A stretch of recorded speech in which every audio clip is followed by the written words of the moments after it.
Dad perfect events. My daughter Michelle was hosting my late wife's fourth memorial service at our cottage in Muskoka when my assistant Patricia grabbed my arm and whispered, "We need to leave right now. Don't ask questions."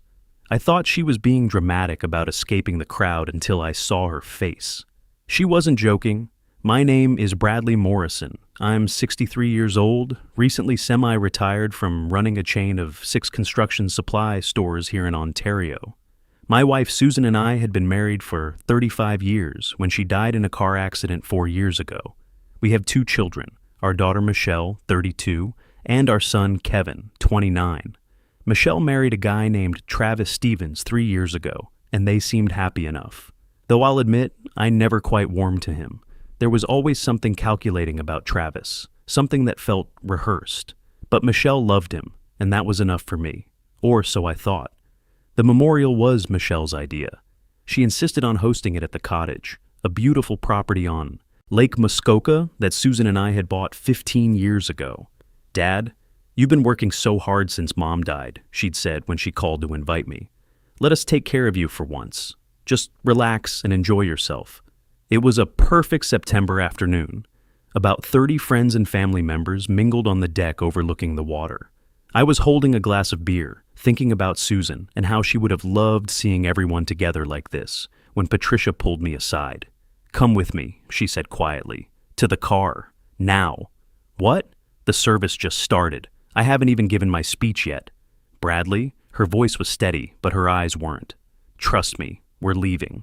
I'd learned in 15 years of having Patricia Rodriguez as my office manager that when she used that particular tone, you listened. She'd saved my business more than once with her sharp instincts and attention to detail. I set down my beer and followed her through the house, nodding at guests as if nothing was wrong. My stomach was churning. What could have happened? We got to the car, and Patricia immediately locked the doors. She pulled out her phone and showed me a screenshot. It took me a moment to understand what I was looking at. It was an email thread between Michelle and Travis. "Read it," Patricia said, her hands shaking slightly. I scrolled down. My hands started shaking too. The first email was from Travis to Michelle, dated 6 weeks ago. "He's been taking the capsules regularly, no suspicion." Michelle's response? "Every morning with his vitamin shake. He thinks they're the herbal supplements you recommended. Says he's feeling more energetic lately. Ironic, isn't it?" Travis: "Good. Dr. Williams confirmed the timeline. Another 8 to 10 weeks at this dosage and it'll look completely natural. Heart failure. No one will question it, especially given his age and the stress from the business expansion discussions." Michelle: "And you're certain about the dosage? I can't have him getting sick and going to a hospital before, you know." Travis: "I'm certain. I've done the research. This is pharmaceutical-grade digoxin, not some amateur poison. The beauty is that it mimics heart disease symptoms perfectly. Fatigue, irregular heartbeat, some nausea, all completely explainable for a 63-year-old man who's been pushing himself too hard.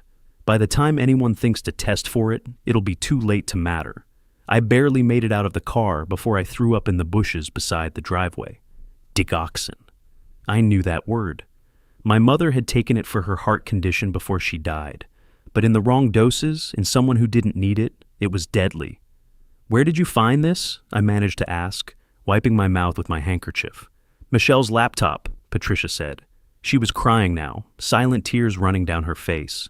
I went inside to use the bathroom. Her laptop was open on the bed in the master bedroom. I wasn't snooping Bradley, I swear, but I saw Travis's name in the email. Preview, and I had a feeling. Call it woman's intuition. "There has to be some explanation," I said, even as I knew there wasn't. My voice sounded hollow, even to my own ears. Maybe they're talking about someone else. Maybe it's research for something. "Keep reading," Patricia said softly. I scrolled further down the thread. There were dozens of emails spanning weeks, planning, calculating, discussing details. My daughter and her husband methodically planning my death like they were organizing a vacation. Michelle: "Once Dad's gone, Kevin will be devastated. He'll probably move back from Vancouver, or at least visit more often. We can manage him then, make sure he doesn't ask too many questions about the finances." Travis: "The estate is $12 million after the business sale discussions conclude, correct? Split between you and your brother. That's $6 million for you. But if we play this right, we can contest Kevin's share. He's been distant, barely involved with the family. Business operations. We can argue undue influence or even mental incompetence on your father's part when he drafted the will. Michelle, Kevin won't fight us hard. He's too passive, too focused on his engineering work. And if he does try to fight it, we'll drag it out in court until he settles for much less than half. Travis, perfect. The cottage renovation will cost at least $400,000 if we do it right. Then we can finally get that boat I've been wanting, the 45-footer we looked at in Toronto. And we'll need capital fast once we get the insurance money too. Michelle, the life insurance alone is $2 million, plus the business assets, the real estate holdings, his investment portfolio. Travis will be set for life. Travis, your father worked hard to build all this. It's only fair that it should go to someone who can really appreciate it and use it properly. My daughter, my little girl, who I'd taught to drive stick shift in the parking lot behind my first store, who'd cried on my shoulder when her first boyfriend broke up with her, who'd walked down the aisle holding my arm just 3 years ago. She was killing me for money. The words on the screen blurred as tears filled my eyes. I handed the phone back to Patricia, my hands shaking so badly I nearly dropped it. "We need to call the police," Patricia said, her voice barely above a whisper. "And tell them what? That we read some emails? They'll say it's a domestic dispute, that we're overreacting. Michelle and Travis will delete everything and will look like paranoid old fools. Then what do? I thought for a moment, trying to push through the fog of betrayal and shock. 35 years of running a business had taught me something about crisis management. You don't react emotionally, you plan. We need proof, real, undeniable proof. Bradley, you've been taking those capsules every morning for 6 weeks. We need to get you to a hospital. Not yet. If I show up at emergency claiming I've been poisoned, they'll know we're onto them. We need to be smart about this." I took a deep breath, trying to steady myself. "But you're right about one thing. I need to know how bad this is." I called my lawyer, Mitchell Barnes, from the car. He'd handled my business affairs for 20 years, helped me through the incorporation of the stores, the expansion, Susan's estate planning. I trusted him completely. "Mitchell, I need your help, and I need your discretion." "What's going on, Bradley?" "You sound terrible." I explained everything, reading him parts of the emails Patricia had photographed. To his credit, Mitchell didn't waste time with disbelief or questions about whether I was sure. He just shifted into problem-solving mode, the same way he handled complex business deals. "First thing, get to my office. I have a doctor friend who makes house calls, very discreet, Dr. Angela Thompson. She'll do blood work without filing any reports. We need to know what we're dealing with medically. Then we build a case. But Bradley, if you've been taking digoxin for 6 weeks, we need to make sure you're not in immediate danger. That's priority 1. We drove straight to Mitchell's office in downtown Toronto, an hour and a half from Muskoka. During the drive, I kept thinking about the morning routine Michelle had established for me. 6 months ago, right after I'd started talking about maybe selling 1 or 2 of the stores and taking things easier, she'd shown up at my house with a bottle of capsules. "Dad, Travis recommended these," she'd said, giving me that bright smile that had always melted my heart. "They're a special herbal supplement blend, really good for energy and heart health. You should take 2 every morning with your protein shake." I'd been touched by her concern. Since Susan died, Michelle had been the one checking on me, calling to make sure I was eating properly, encouraging me to take better care of myself. Or so I thought. I texted Michelle that I wasn't feeling well, that Patricia and I had left the memorial early. She responded immediately. "Oh no, what's wrong? Do you need anything? Should I come over?" The concern in her message made me want to vomit again. How could someone sound so caring while plotting your death? Dr. Thompson met us at Mitchell's office. She was a woman in her 50s, calm and professional, with the kind of bedside manner that immediately put you at ease. She drew blood, checked my heart rate and blood pressure, asked detailed questions about my symptoms over the past 6 weeks. "Headaches?" she asked, making notes on her tablet. "Yes. I thought it was just stress from some of the business decisions I've been considering. Nausea, sometimes in the mornings. Any changes in your vision? Seeing yellow or green halos around lights?" I stopped. "Actually, yes. The vision thing. I thought I needed new glasses. And, yeah, I've been feeling nauseous some mornings, but I figured it was just getting older." Dr. Thompson looked at Mitchell, then back at me. Those are classic symptoms of digoxin toxicity. Mr. Morrison, based on what you've told me about these emails and your symptoms, I'd say you've definitely been ingesting something you shouldn't be. I'll have the lab results by tomorrow morning, but I'm already concerned. How dangerous is this? Patricia asked, her voice cracking with emotion. Digoxin toxicity is very serious. It's a medication that affects your heart rhythm in precise therapeutic doses, but it has a very narrow margin between therapeutic and toxic levels. In the doses it sounds like you've been taking, Mr. Morrison, we're talking about a drug that could cause arrhythmia, heart attack, or cardiac arrest. The fact that you're experiencing symptoms means you're already at a concerning level. Can you help him? Yes, but he'll need chelation therapy to remove the digoxin from his system, and he absolutely must stop taking those capsules immediately. I already threw them out, Patricia said firmly. Every single one, before we even left Muskoka. That night, Patricia and I stayed at the Sheraton instead of going to my house. I didn't trust being in my own space. Didn't trust that Michelle or Travis might show up, wondering why I'd left the memorial so abruptly. Mitchell arranged for security, 2 former police officers who took shifts watching our hotel floor. I couldn't sleep that night. Every time I closed my eyes, I saw Michelle as a little girl, 7 years old, gap-toothed, climbing into my lap to read stories before bed. 15, crying because some boy at school had been cruel to her. 23, graduating from university with honors in accounting, so proud when she landed her first job at the firm downtown. Where had I gone wrong? You didn't, Patricia whispered from the chair by the window. She was keeping watch, wouldn't let me stay alone. You were a good father, Bradley. You gave her everything she needed. Maybe that's the problem. Maybe I gave her too much. Maybe I made things too easy. For her. Don't do that to yourself. You gave both your kids the same opportunities, the same love. Kevin turned out fine. Kevin, my son, living in Vancouver, working as a civil engineer on some big infrastructure project. We drifted apart over the years, mostly due to distance and my focus on keeping the business running after Susan died. But he was a good man. Honest, hard-working. He'd never... Should we tell Kevin? I asked. Not yet. Let's deal with this first. He doesn't need to know his sister is trying to kill his father until we know how we're going to handle it. Dr. Thompson called the next morning at 7 a.m.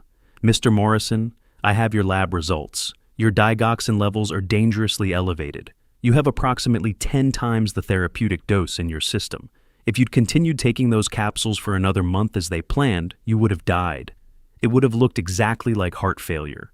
The reality hit me like a physical blow. My daughter had been killing me slowly, methodically, day by day, watching me decline and pretending to be concerned about my health. There's more, Dr. Thompson continued. I analyzed one of the capsules Patricia saved from your medicine cabinet. It's not just digoxin. There's also a small amount of a beta blocker mixed in. That's actually quite clever. The beta blocker would mask some of the early warning symptoms of digoxin toxicity. You would have felt tired and weak, but not sick enough to seek immediate medical attention. Travis, I said. He's a pharmaceutical sales rep. He would know exactly how to do this. Mitchell joined us at the hotel with a private investigator named Jeremy Walsh. Jeremy was a man in his early 50s, gray-haired and professional-looking, the kind of guy who blended into any crowd. He'd been a detective with Toronto police for 25 years before starting his own agency. I've dealt with cases like this before, Jeremy said, settling into the hotel room chair. Not many, thankfully, but enough to know how to proceed. First question, and I need you to think carefully about this. Do you want your daughter to go to prison? The question hung in the air like smoke. Patricia started crying again, quiet tears that she tried to wipe away quickly. I don't know, I said honestly. Part of me wants justice. I want them to pay for what they did, for what they were planning to do. But she's my daughter. I understand. But you need to prepare yourself, Bradley. If we pursue this legally, and I think we should, Michelle will face serious charges. Attempted murder, conspiracy to commit murder.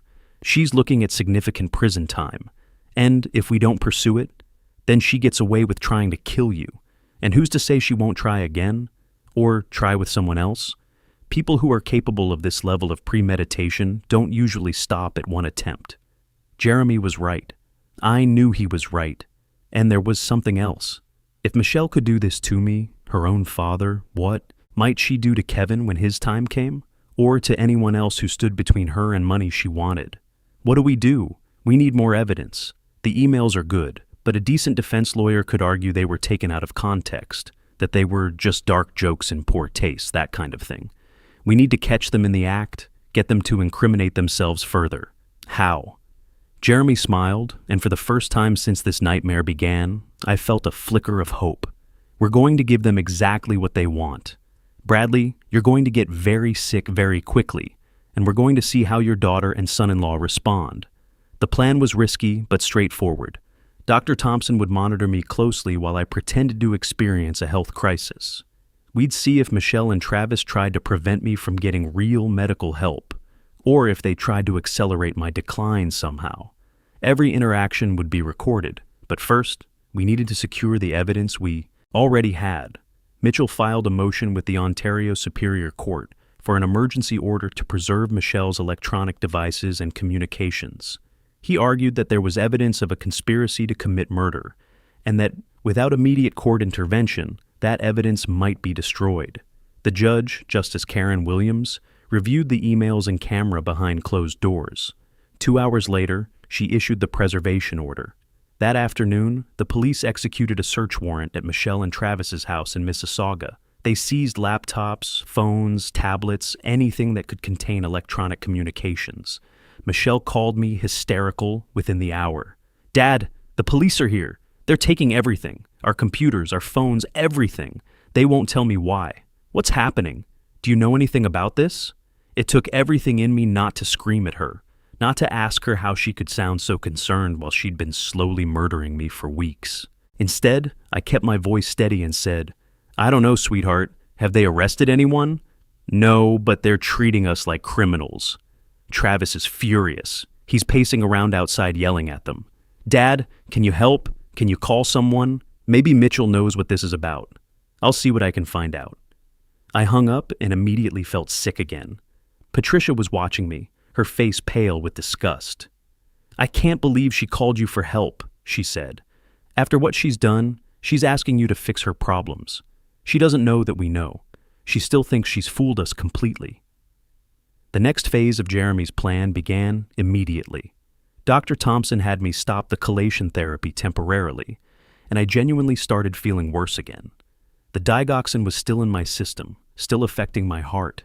It wasn't safe, but it was necessary for what we were trying to accomplish. I called Michelle the following evening.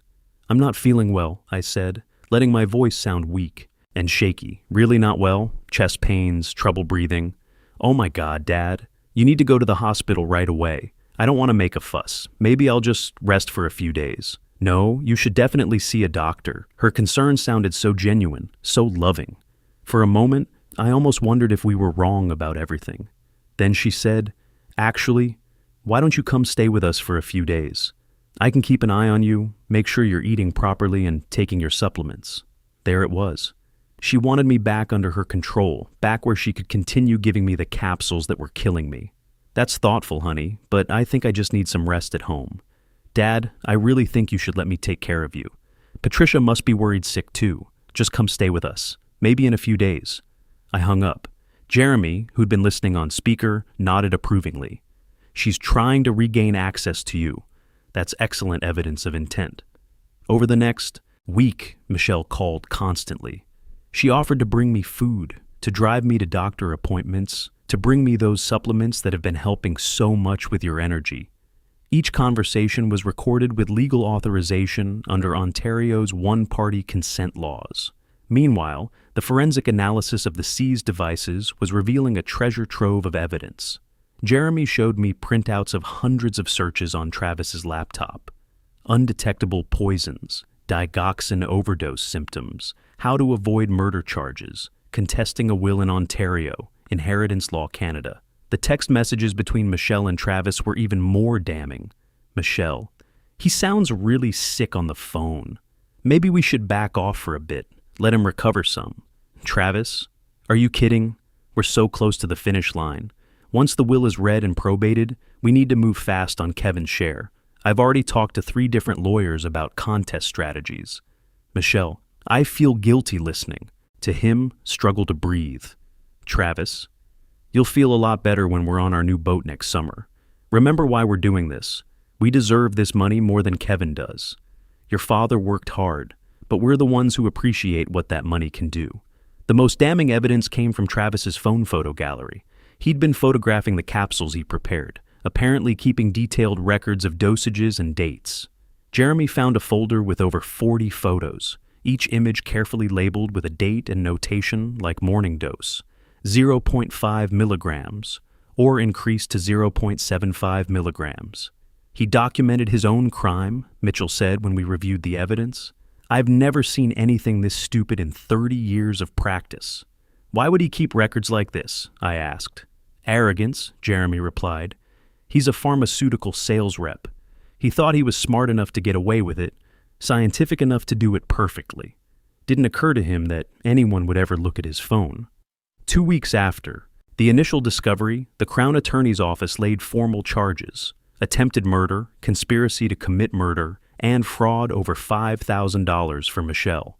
For Travis, the same charges plus unauthorized possession of prescription drugs and administering a noxious substance. The arrests happened at dawn on a Tuesday. I wasn't there. I was still staying at the hotel under protective watch. But Jeremy described it to me later. Michelle screamed that it was all a mistake, that we'd set them up somehow. Travis tried to run when he saw the police cars, made it as far as the backyard, before the officers tackled him in the garden. The preliminary hearing was 3 months later. Patricia and I sat in the public gallery as the Crown Attorney methodically presented the evidence: the emails, the photographs, the text messages, the forensic analysis of the capsules, Dr. Thompson's testimony about my dangerously elevated digoxin levels, Jeremy's testimony about the investigation process. Michelle wouldn't look at me during the proceedings. She sat at the defense table in a conservative gray suit, staring straight ahead like she was watching a movie about someone else's life. Travis kept whispering urgently to his lawyer, gesturing and looking angry. When it was my turn to testify, I had to describe taking the capsules every morning for months. How Michelle had given them to me, said they were special herbal supplements that Travis recommended for men my age. How she'd call regularly to make sure I was taking them, always sounding so concerned about my health and well-being. Mr. Morrison, the Crown Attorney asked, did you have any suspicion that your daughter was trying to harm you? No, never. She's my daughter. I trusted her completely with my life. And if your assistant hadn't discovered those emails, what do you believe would have happened? I looked directly at Michelle for the first time during the hearing. She was crying silently, mascara running down her cheeks. I think I'd be dead. The defense tried to argue that the emails were taken out of context, that maybe Travis had been researching digoxin for legitimate work purposes, that the photographs were innocent. But the evidence was overwhelming. Michelle and Travis were bound over for trial. Bail was set at $500,000 each, with strict conditions, including no contact with me or Patricia. They couldn't make bail. They'd already spent too much money planning their future with my inheritance money. The trial took place the following spring and lasted 3 weeks. The jury deliberated for 6 hours, guilty on all counts. At sentencing, Justice Williams was harsh in her judgment. This was a calculated, premeditated attempt to murder a parent for financial gain. You betrayed the most fundamental bond of trust between parent and child. The court finds no mitigating factors whatsoever. Michelle got 22 years. Travis got 25 because of his pharmaceutical knowledge and his role in actually preparing the poison. Michelle finally looked at me as they led her away in handcuffs. "I'm sorry, Daddy," she mouthed through her tears. I didn't respond. I just took Patricia's hand and we left the courtroom together. Kevin flew in from Vancouver the day after sentencing. We met at a quiet restaurant downtown, the first time we'd really talked in over a year. When I explained everything that had happened, he went completely pale. She tried to kill you. Our sister tried to murder you for money. And apparently, she was planning to contest your inheritance too. Kevin pushed his untouched sandwich away. I don't understand it, Dad. We had the same childhood, the same opportunities, the same parents. Why would she become this person? I've asked myself that same question every day for the past year, son. I don't have an answer. I should have been around more. Maybe if I'd stayed closer to home, I would have seen something was wrong. This isn't your fault, Kevin. This is on Michelle and Travis. They made their choices. Kevin moved back from Vancouver 6 months later. We're working together now, expanding the business in ways I never imagined. He's got fresh ideas and modern approaches that complement my old school methods perfectly. We've opened 2 new locations and we're considering a third. Patricia got promoted to general manager. She more than deserved it after literally saving my life. I'm 65 now. Dr. Thompson says the prolonged digoxin exposure caused some permanent damage to my heart muscle. I take real medication daily, prescribed by real doctors this time, and I get tired more easily than I used to. But I'm alive, and that's something I never take for granted. Sometimes, usually late at night when I can't sleep, I wonder what I did wrong as a father. Was I too generous, too trusting? Did I give Michelle everything she wanted without making her work for it? Did I somehow teach her that she was entitled to things she hadn't earned? But then I look at Kevin, working beside me every day, treating customers with respect, building something honest and sustainable. Same upbringing, same opportunities, same father, different choices. Michelle will be eligible for parole in 11 years. She'll be in her early 40s then, still young enough to rebuild some kind of life. I don't know what kind of person she'll be when she gets out. I don't know if we'll ever speak again or if I'd even want to. But I do know this: I survived. Against my daughter's carefully planned murder scheme, against the poison that was slowly destroying my heart, against the betrayal that should have crushed my spirit completely. I survived, and I'm using the time I have left, however much that might be, to build something good and honest with the child who chose integrity over easy money. That's really all any of us can do. Survive the betrayals, learn from them, and try to leave something better behind for the people who come after us. Even when the people who hurt us most are the ones we love the most, especially then. Trust is the most dangerous gift you can give someone, because the people closest to you know exactly where to aim the knife. But it's also the only way to build anything meaningful in this life. Money doesn't corrupt people, it just reveals who they really were underneath all along. And sometimes the most painful lesson is learning that love was never enough to change someone's true character.